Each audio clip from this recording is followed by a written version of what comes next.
नमस्कार मित्रांनो, मुख्यमंत्री माझी लाडकी बहीण योजनेचा फॉर्म सुलभतेने सर्वांना भरता यावा यासाठी शासनाने पुन्हा एकदा मोठे बदल केले आहे। ते बदल नेमके कोणते ते सविस्तर आपण या व्हिडिओत जाणून घेऊया। सदर योजनेसाठी कुटुंब याचा अर्थ पती पत्नी व त्यांची अविवाहित मुले मुली एवढाच असणार आहे। नवविवाहित महिलेच्या बाबतीत तिचे नाव रेशन कार्डवर लगेच लावणे शक्य होत नाही। त्यामुळे विवाह नोंदणी प्रमाणपत्र असलेल्या अशा नवविवाहित महिलेच्या पतीचे रेशन कार्ड हे उत्पन्नाचा दाखला म्हणून ग्राह्य धरण्यात यावा। 3. परराज्यात जन्म झालेल्या व ती सध्या महाराष्ट्रात वास्तव्यात असेल त्या महिलेने महाराष्ट्रातील अधिवास असणाऱ्या पुरुषासोबत विवाह केला असेल तर अशा बाबतीत त्यांच्या पतीचे एक जन्मदाखला किंवा शाळा सोडल्याचे प्रमाणपत्र किंवा अधिवास प्रमाणपत्र ग्राह्य धरण्यात येते। याशिवाय महिलेच्या पतीचे 15 वर्षापूर्वीचे रेशन कार्ड व 15 वर्षापूर्वीचे मतदान कार्ड देखील ग्राह्य धरण्यात यावे असे जी आरमध्ये सांगितले गेले आहे। 4. सदर योजनेचा लाभ घेण्यासाठी पोस्टातील बँक खाते आता ग्राह्य धरण्यात येणार आहे।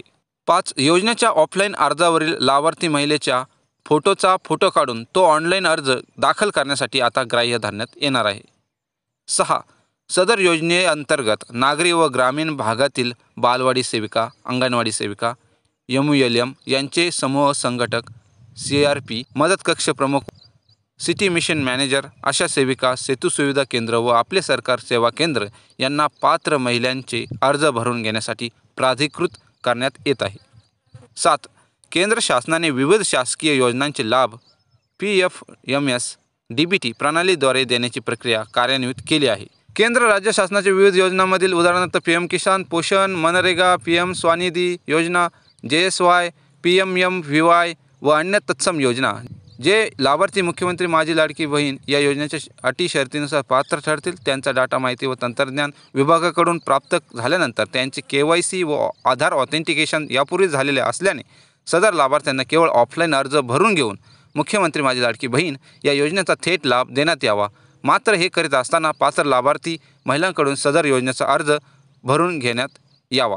8. गाव पातळीवर ग्रामसेवक, कृषी सहाय्यक, तलाठी, अंगणवाडी सेविका, आशा सेविका, ग्राम रोजगार सेवक व अन्य ग्रामस्तरीय कर्मचारी यांची ग्रामस्तरीय समिती स्थापन करण्यात यावी। सदर समितीचे संयोजक ग्रामसेवक व सदस्य सचिव अंगणवाडी सेविका राहतील। समितीने सदर योजनेसाठी गाव पातळीवर शिबिर आयोजित करून त्यामध्ये ऑनलाईन तसेच ऑफलाईन व दोन्ही पद्धतीने लाभार्थ्यांची नोंदणी करण्यात यावी। ऑफलाईन अर्ज यथावकाश ॲप पोर्टलवर भरण्यात यावेत। 9. ग्रामस्तरीय समितीमार्फत अंतिम लाभार्थी महिलांच्या यादीचे प्रत्येक शनिवारी व आवश्यकतेनुसार गाव चावडीवर वाचन करण्यात यावे।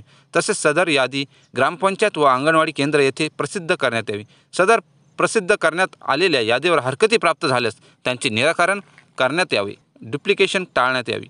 10. शासन निर्णय दिनांक 5/7/2024 अन्वये मुख्यमंत्री माझी लाडकी बहीण या योजनेच्या अंमलबजावणीसाठी अ व ब वर्ग महानगरपालिकांमध्ये वार्डस्तरीय संरचना असल्याने या महानगरपालिका क्षेत्राकरता तालुकास्तरीय समितीऐवजी वार्डस्तरीय समिती गठीत करण्यात आली आहे। सदर समिती आता अ ब वर्ग महापालिका पुरतीच मर्यादित न राहता सर्व महानगरपालिका क्षेत्रात वार्डस्तरीय समिती गठन करण्यात यावी।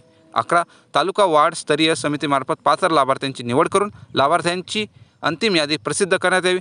जिल्हास्तरीय समितीने तालुकास्तरीय समितीवर देखरेख व संनियंत्रण ठेवण्यात यावे। 12.